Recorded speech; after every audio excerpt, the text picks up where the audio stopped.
Would you like to earn yourself some extra money this Christmas? Maybe you want to buy a gift for your friend, for your family. Maybe you want to donate some money to charity. Well, why don't you check out Profit Accumulator? So to find out more and to sign up, check the link in the description and get involved right now with Profit Accumulator. Hi guys, welcome back to AFTV. I don't even know why I'm smiling so much. Yeah, maybe because I'm here with Cecil. How you doing, Cecil? I'm very good. Well, again, yeah, well, you always open with I'm very good. Yeah. You're not. We're not. You're not. 2020 sucks, and so does this month. 2020 is awful. Tier 4's awful. Arsenal are awful. Everything's bad. At least Spurs lost. That's something. That's a positive. And anyone telling me that I'm shameless for still enjoying that, I am shameless. So I don't even care. Yeah, look, it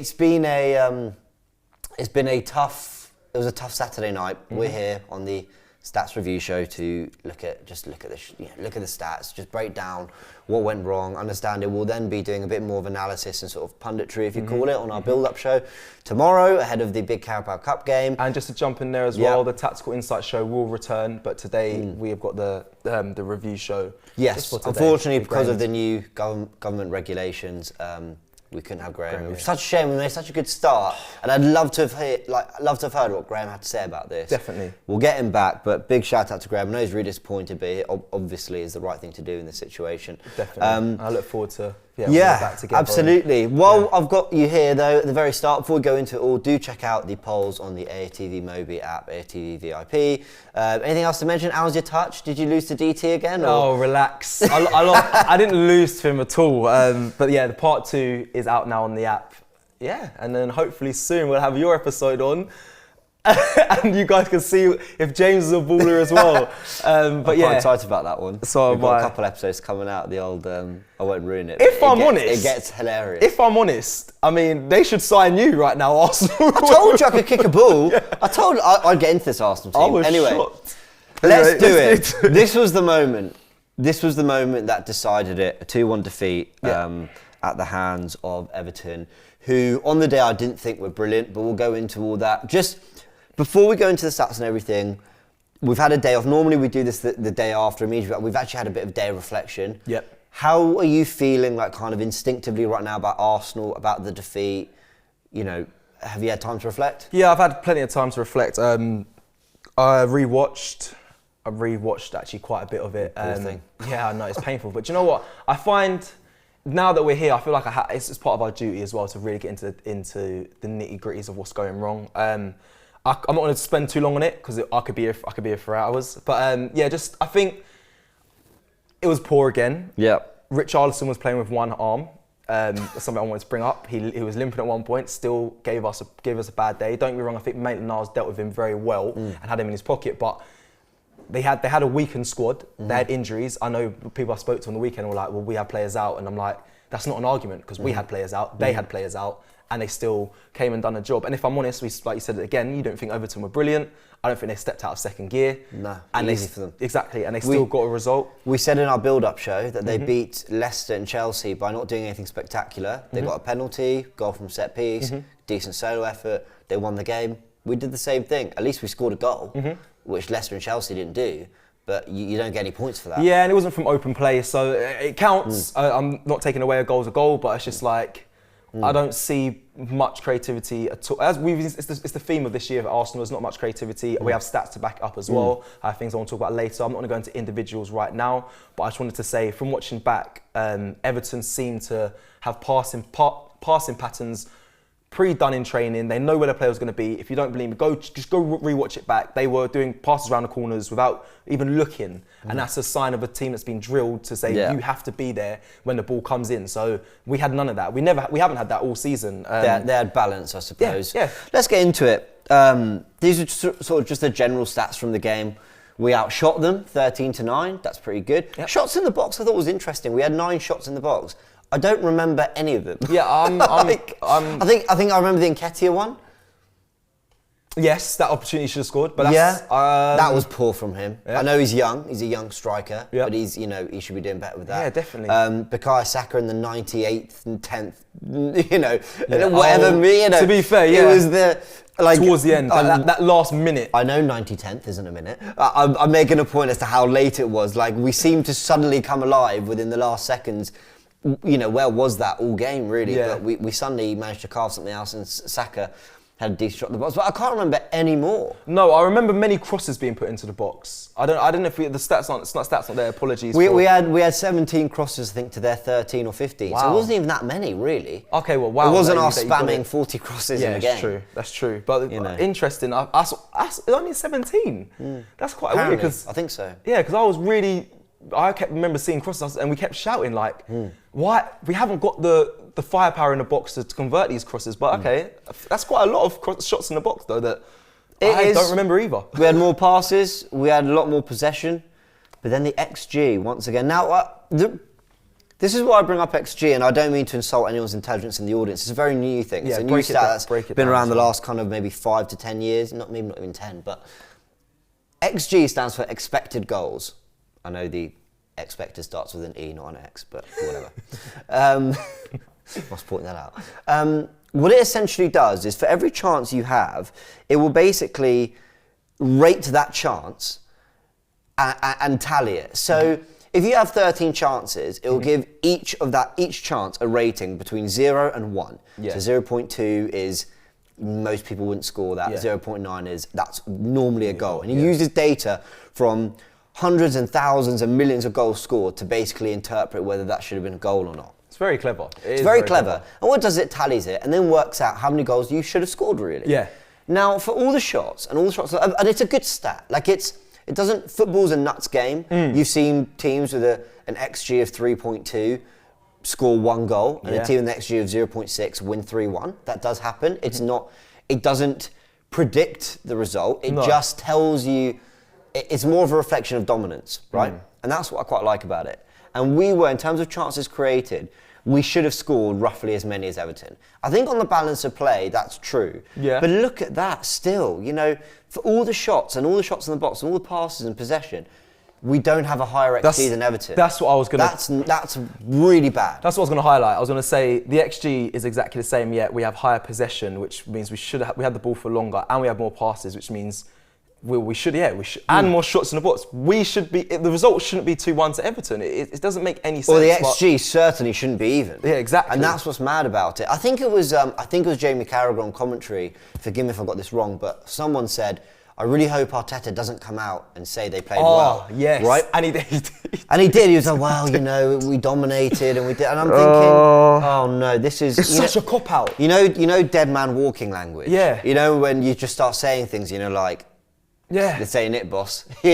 That's very much how I feel about the way Arteta's speaking in press conferences now. I just think when you look at that, you can tell that we didn't deserve a win out of that. At best, a draw. But that's only because Everton were bad as well. I don't think Everton played well. Yeah, I don't think they had to do they barely did anything, and they beat us. That's the most frustrating thing. But let's move on, because there's so much to talk about. We could be here for hours. Oh, we really could. Let's go into the starting lineup. What was your take from this 11 when it came out? I'm going to be honest. We did, if you haven't seen it, pre-match build-up show. I did my 11 of what I believe Arteta will go with, and a mix of what Arteta will go with and a little bit of what I want to see. I think it was the most obvious 11 that would start as well. We got them all, James had involvement as well, we got them all right, bar... Nah, don't credit me, it was all you. Bar Willian starting, but that's because we had no clue.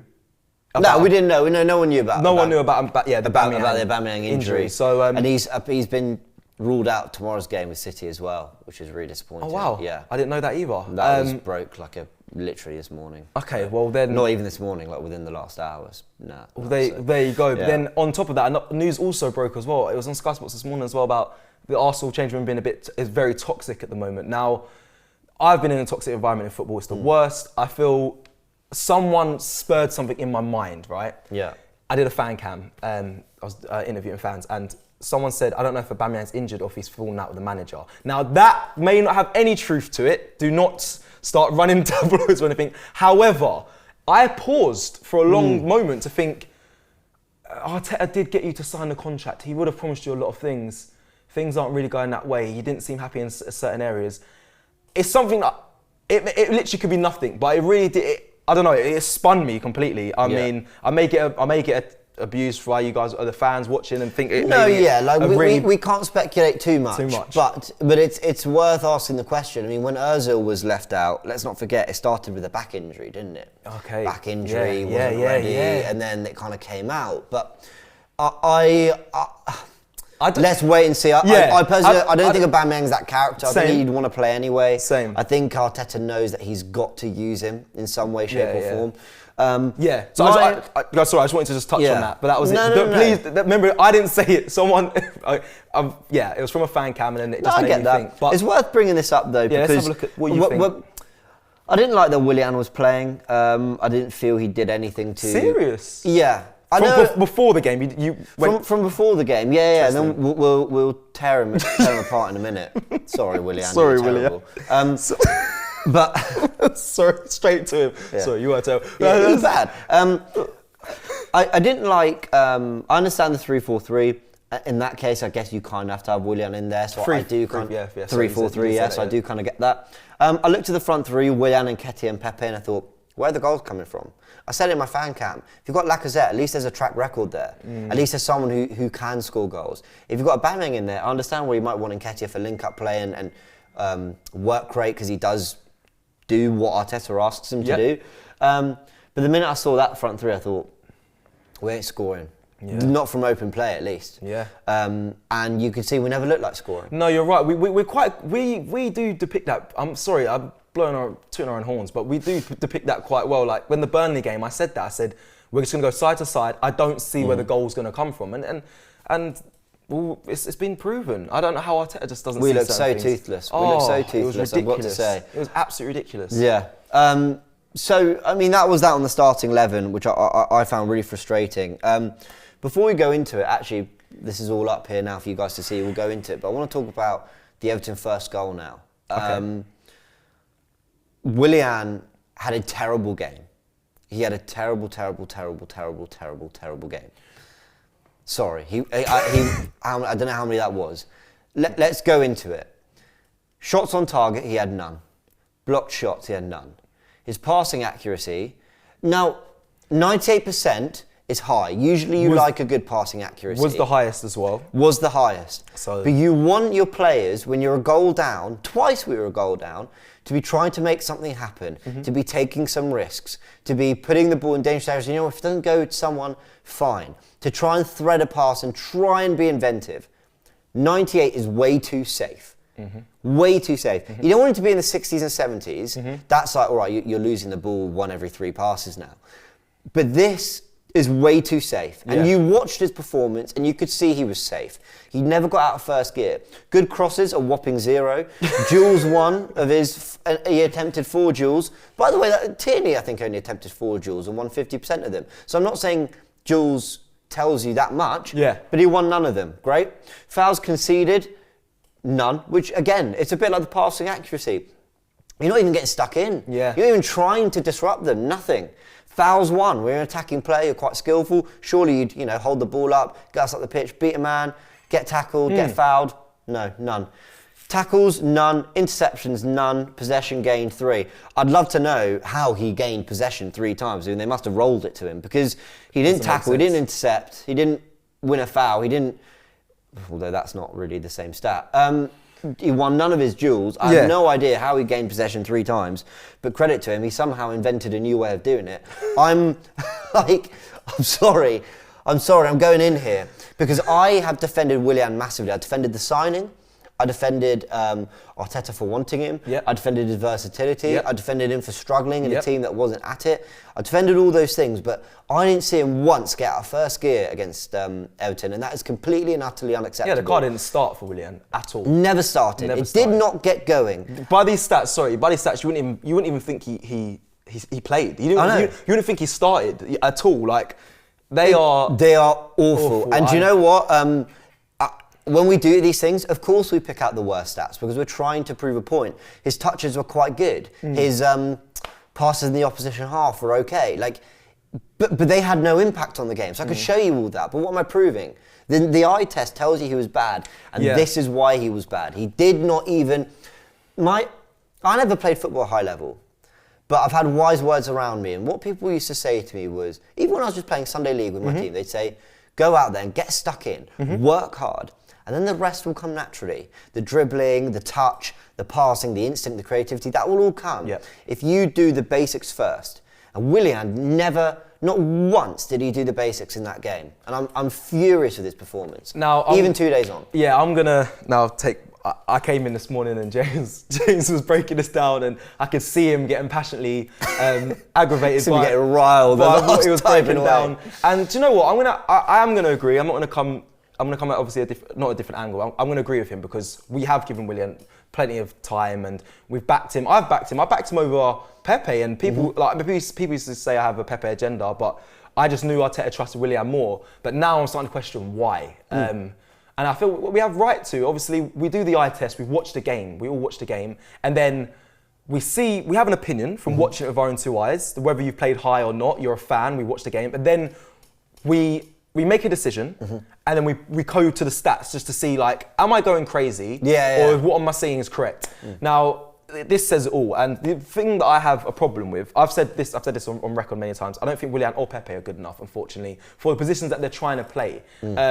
That goes to say the wing, playing on the wing, no good crosses.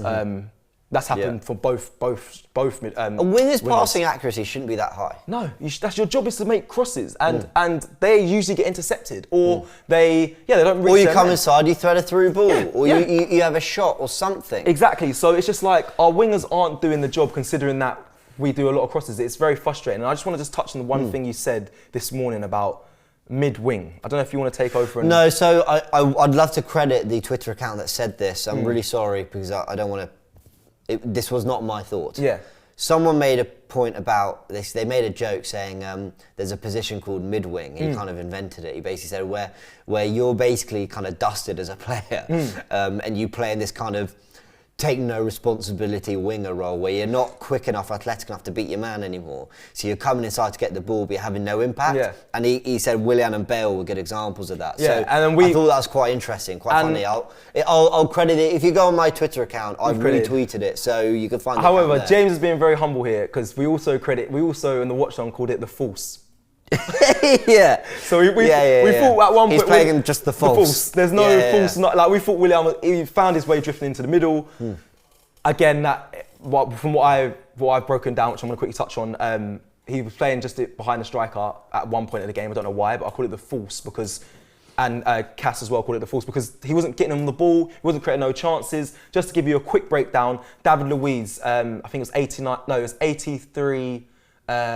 89 passes, so he had the highest amount of passes within the team, 83 successful passes, so he had the highest pass rating in the team. He also had, I think, more than Willian in the opposition half. Correct, and I think he had the highest amount of touches as well. Now, that just goes to show, and we keep speaking about it, so please, if you're tuning in for the first time, understand this isn't something that we're picking out. We literally speak about this every week. We're repeating ourselves every week. Every week. He's the most creative player we have at the moment. David Luiz gets us from defence to attack so quickly. But however, that shouldn't be the case. It should be going through the midfield. But it's David Luiz. And if you watch the game, again, I'll rewatch it. He's always he's on the ball, looking forward, saying, come feet, go long. Like, he's commanding the game. And as much as that's not his role to do, he does it really well. But again, like I said, Willian took that false position and didn't benefit the team. So I just wanted to just touch on that. He was poor, and I think part of the reason we get so frustrated with him is he's kind of an ex-Chelsea legend a little bit. I mean, legend's strong, but he was there for kind of so he's kind of come to us, and you're like, you don't bleed red and white, you know. And I think that is a part of it. That's not to say he's not trying, but the stats don't suggest he's trying. Yeah. The signing at Kia Jarabkian's house, who, you're like, what's going on here? Did we get him just because he's Edu's client as well? Like, what is going on? It doesn't. So there's so much bad blood with this signing, and I've tried to be positive because I know what he's capable of. Yes. But that was the final straw, or not the final straw, but it was the minute I kind of joined the rest of the fan base. Yeah. He also I was going to look at the Pepe goal, but that goal, he didn't close down Iwobi quick enough. Who we said's not a great crosser of the ball. I forgot about this. But this is why we brought it up, right? Because ultimately he was so lazy on the Iwobi cross. But it was such a poor goal. I'm starting to get frustrated. Own goal. I'm starting to get frustrated now really delving into it. But I need to just calm the blood, just let it simmer, because Yeah, I forgot about that as well. Wow, it's difficult being here. It is difficult considering because we're not in the best position at the moment, Arsenal, and there is a lot of players that aren't to Arsenal's level. And I know we're focusing on Willian, but it's such a big argument for it. Now there is other players that didn't play well, and we've spoken about other players as well. It's not like we're just attacking one player. We go across the board and we give you our opinions of what we feel needs to be highlighted. So I'm not going to say too much more on it because I feel like you've done amazing analysis on getting your point across about how poor Willian's been. But that's from me. Yeah, that's it. I think if you're an Arsenal fan, you watch the game. I think you have the same opinion as us. If not, I'd question you, if I'm honest, personally, not us, because it's the stats prove it, our eye test proved it, and that's it. What was Holding at fault for that first goal at all? Do you think? No. Really? I felt it could have been a little bit tighter. We'll go into it more in the build-up show tomorry, but just another own goal, isn't it? Yeah, it's just another own goal. I know it's frustrating. I can't put the blame on him because Willian should have stopped the cross. Yeah, that's it. Not Willian, just solely, but it shouldn't have got to that stage. It should never got to that stage. And I could criticise Rob Holding, and I'm still not for the goal, but I'm going to criticise him. I've said it before. I don't think he's a great defender, and I got flack for it before, but I really don't. And that's even him being captain for the game. I heavily questioned. I don't know where that decision came from. I don't have too much of a problem with Holding wearing the armband, kind of as kind of like a one-off, and the fact that he's playing a bit more now. But do you think the armband is like a shower gel? It just gets passed around the change room? No, 100%. Like where it gets bad for me is Holding was on the brink of joining Newcastle on loan in the summer, and suddenly he's captaining Arsenal. Yeah. That's not right. Like, what I'm saying is, he's been around the club a long time. If Arteta really believed in him and wanted to play him and gave him the armband, yeah, I don't agree with it, but at least I can sort of understand it. But how? Who looked more of a captain, Luiz or Holding? You're slightly missing my point. What I'm saying is, of course, I'd rather Luiz was captain. Tierney was captain. Of course, there are more captain material in there, arguably Elneny. But what I'm saying is, when it comes to Holding, it's less the fact that he's wearing the armband for all sorts of reasons, whatever reasons Arteta might have. It's more the fact that he was on the brink of leaving the club, and now he's wearing the armband a few months later. I'm like, that just shows me that no one has a clue right now what's going on. Let's move ahead, because we spent a lot of time on that first goal, and not even really the first goal, on this man. I'm sorry, I've go back to all other videos. I've really defended the bloke, and I've said that there's a player in him, and I feel sorry for him. But it's kind of both ways. Right? I'm going to defend you loads here, but then if I see something I don't like, well, I'm going to have to say it how it is. Which we have a right to as a fan. We absolutely do. This was the Pepe penalty. Credit to him, Pepe steps up and he does put them in the back of the net from the spot. I thought Pepe was really poor. Credit to Maitland-Niles. Don't want to talk about it too much. I thought he did well to win the penalty. He showed a bit of drive and endeavour. I think he had a really good game. Yeah, I thought he was good. I thought he actually dealt with Richarlison really, really well. Yep. Not much we can say on the penalty. Right decision. Pepe stepped up, tucked it away well. But Pepe, what's going on with him? I said in my fan cam, I finally got to that stage where I said, we've wasted our money on him. What's your... Let's not talk about Pepe as a whole. No, yeah. We spent a lot of time on Willian. I don't want to just tear all sorts of players apart. But what did you make of his performance? I think it was just average. I'm sorry, you're not getting massive breakdown from me and the stats and all the deep looking into it. I just think he was average. I don't think he was the worst. I definitely don't think he was the best. I've been underwhelmed by Pepe for the whole season. Since the project restart. But even since last year, really. The FA Cup final, he was very good. But there was sparks. There was sparks of like, he could be exactly what we need. But since project restart, honestly, very underwhelmed. I've wanted Zaha from. Sorry to talk about. I wanted Zaha from before Pepe. Right. I still want Zaha over Pepe. I know it cost a lot, but that's all I'm going to say on that. I just hope. I don't know. I worry for his mental. I know it's not my duty to do that, but I just worry for his mental state at times. That's all I'm going to say on it. I think he was. But then we could worry about Willian's mental state. Of course, all these things are important, but we're not saying anything personal about the guys. No, not at all. I just felt I felt Willian didn't work very hard. I thought Pepe had a bad game. I just think when he's confident, I'm talking about when he's confident, he plays. Right, I feel like he plays better, but we haven't seen that. I don't know if that's down to the runs in the games he's getting and what he's not playing. I don't know if it's down completely. to that. But I don't know. To me, I thought it was average. Again, I know just at the beginning you touched on, of this section, touched on Maitland-Niles. Big up to you, bro. Really impressed. I'd never really had a solid opinion on Maitland-Niles. It was all Bellerin right at the beginning. Now it's very clear who. I think it was clear before who was technically the better player, but it's very clear who I want to see going forward. I believe he kept his shirt. And I was happy for him to start in this game, and he had a I thought he did quite well. And the post, again, posts don't mean anything, but it was nice to see the post saying that. Oh, again, social media. Yeah, right, like the players. It's really sad to see when the players play well. I think that's what they post, but the players that don't play well, they haven't got much to say. But I guess that's how it is. I agree. A quick thing on Pepe, appearing on your screen now, you can see his sort of touches to his heat map, and the thing is, his touches in the heat map are very sort of out to the right-hand side, which you can kind of understand. He always hugs that touch line. But I think what's really interesting is your touches is where you're getting the ball, right? That's where people are passing it to you.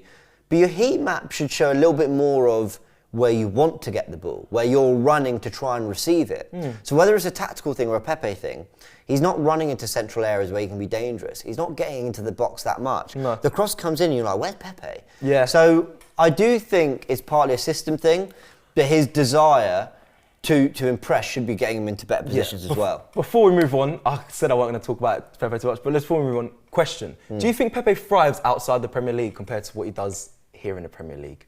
I think. I only say it so I'll give you Europa, you mean? Or no, just as in like if he went to another, so if he went to the Italian Serie A or went to La Liga, do you think he thrives there or do you think not at all? He might thrive at another club. I don't. Do you know like he might thrive at Liverpool.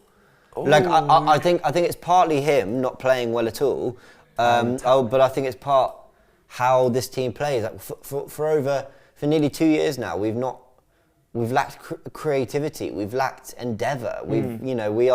We're a poor team going forward. So I think he's suffering because of that, but I don't think he's doing anything to help it either. Interesting, yeah. I only quickly say that, just touching really quickly, is because I watched Pepe in this game, and he can beat a man, definitely. But when it comes to two, and it comes to the low block system, he gets snuffed out so quickly. I think it's not even good managing, because I don't think the managers even say, listen, do we stop Pepe, we stop Arsenal. That's definitely not what they're saying. But the players are smart enough to know he's a tricky player, but if we double up on him, he literally has nothing. He has nothing. Yeah. And you see that week in, week out. So I just feel like in another league, or maybe another, you might be right, maybe another system, like Liverpool, I think, you might thrive. So that's just on that. Let's chat about that final goal. Let's wrap up on this now, because there are a few positives from the game, obviously, which was Martinelli coming on. I thought he looked quite good. I thought Willock did all right when he came on. He showed a bit of drive, got in behind. While he didn't do a lot with it, Willian was getting more on the ball in that second half. At least we seemed to be in the areas we wanted to be at times. But that's kind of the only kind of positive I can sap out of it. But ultimately, we lost because of this moment just before half-time. Now, we've got Andreas Georgeson in, who's, this set-piece coach, who's, he came in from Brentford. Yeah. We thought he'd tighten things up, and in the space of a week, we conceded a Rapid Vienna, Burnley from the near post again, and now this. It's gone a bit horribly wrong, hasn't it? I think just a lot of things are breaking down at Arsenal at the moment, really falling apart. James, that's all I can really say. It's painful. There's not a lot we can say about this goal. It's a good cross, it's a good header. Should Leno have done better? Should Leno have done better? He did get. It's hard when you're coming out and you might claim it, and then you're kind of backtracking. I do feel sorry for him in that sense, but I don't know. Yeah, I think it was. Listen, a near post flick on. I know Helena got a bit of a hand to it, but it's. I just think naturally that ball shouldn't. The way the defender's got to come, he's got to flick it on, so he's got to head it almost behind him. Yeah. And the amount of players that should be there, plus the front post, I just don't. I think it's a poor one to concede. It's not like a rocket. It's not like Firmino, right, where the ball's put into the box against Spurs and he's just towering above everyone and powers it in, and you're like, wow, that's just quality. That. Now I'm no set piece expert, but all I know is we play half marking, half zonal. Now I just feel the people marking. I think the person marking, was it Pepe? I think, I'm yeah, not it was, no, it was sure. Pepe. It was Pepe. Pepe lost his man. It was Pepe. Oh, yes, Yeah. he got So- off, he pushed him and So, went, yeah. in my opinion, I don't think Pepe, I'm not going to give him the full blame. I just feel like if you're doing half marking, half zonal, then your job marking is just to stop the run. Because the person doing zonal is not going to jump high, they're not going to out jump him because they're in a position stood, they're in a standing jump. All Pepe has to do is just block the run without creating a foul. I think that's just, we need to be basically what I'm getting for this, we need to be nastier when it comes to defending. Don't get me wrong, we were doing all right before, but now it's starting to become a problem. That's my thoughts on that. I agree. Yeah. Well, we've broken it down. Those are the 3 goals. The second half, we didn't do a lot. We'd love to chat about the second half more. What could we chat about? We didn't, you know. We didn't but do we'll obviously go into this and the goals in more detail on the build-up show tomorrow. Cecil, thanks for joining me. Thank you very much. And you know, and I just want to end on this. Like, we're quite measured in terms of when we criticise players and when we break down their performances, and we don't like to be too critical. But No, when of I'm course seeing an experienced 32-year-old player who's just signed for the club, and I'm seeing not just with my eyes but stats that suggest that there's no work ethic, there's no intensity, nothing there. I'm sorry, I can't help but use this platform we have and this show to really say what I think about it and to be really honest about it to fans, because it's not good enough. No matter how much we defend players, you know, we've got to be real when it isn't working. So, disappointing. We've broken it down and I feel broken down. Yeah, fully. What's the next Premier League game? Chelsea at home, Boxing Day. Chelsea at home, Boxing Day. But guys, make sure you stay tuned to AFTV. Obviously, tomorrow we take on Man City in the Carabao Cup. Plenty of content for you guys over this period, regardless of the situations we're currently in. So please stay tuned in with us at AFTV. Thank you for continuously supporting. Honestly, it means the world to myself and James. Yeah. I know I've spoken to him about it, so thank you so much. Check out the polls. Yeah, make sure you go Go to vote. AFTV.mobi app. Make sure you go vote. And again, I just want to say thank you. And this has been the Stats Review Show. Cheers. Would you like to earn yourself some extra money this Christmas? Maybe you want to buy a gift for your friend, for your family. Maybe you want to donate some money to charity. Well, why don't you check out Profit Accumulator? With the help of Profit Accumulator, you can learn an easy way to earn some extra money by using a thing called match betting. Match betting is a safe and risk-free way to make money from free bets and promotional offers given out by bookmakers. And when done correctly, you can't lose. So to find out more and to sign up, check the link in the description and get involved right now with Profit Accumulator.